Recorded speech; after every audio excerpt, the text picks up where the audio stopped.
സുബേർ പെണ്ണ് കെട്ടിയാ പിന്നെ അവന്റെ താല്പര്യമൊക്കെ പെണ്ണുങ്ങളോടും ഓളെ കൂട്ടക്കാരോടും ആയിരിക്കും. നമ്മൾ പുറത്താവും.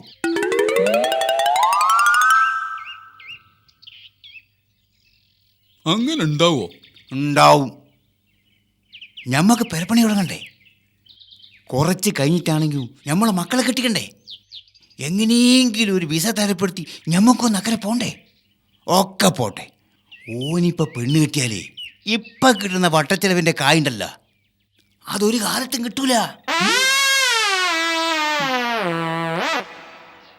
നമുക്കിപ്പോ എന്താ ചെയ്യാൻ കഴിയ? കല്യാണം മുടക്കണം. ഓരോ വരവിലും എന്തെങ്കിലുമൊക്കെ കാരണം കണ്ടുപിടിച്ച് കല്യാണം നീട്ടിക്കൊണ്ടുപോകണം. അളിയന്മാരെന്ന നിലയ്ക്ക് അത് നമ്മളെ ബാധ്യതയാ. ആ പക്ഷെ ഇതെങ്ങനെയോ അവിടെ ലീക്കാവുന്ന എനിക്ക് തോന്നുന്നത്. ഓ ഇല്ലടാ കൂട്ടാ. കല്യാണം എങ്ങനെ മുടക്കും? ഡക നമ്മളെ കെട്ടോളന്മാരെ ഏർപ്പാട് ചെയ്യാം. പെണ്ണിനൂൽക്ക് പറ്റിയിട്ടില്ല എന്ന് പറഞ്ഞാൽ മുടങ്ങിയില്ലേ? അതിനോല് സമ്മതിക്കോ? സമ്മതിക്കൊന്നോ? നമ്മളെ പെണ്ണുങ്ങൾ ഏതാ മുതൽ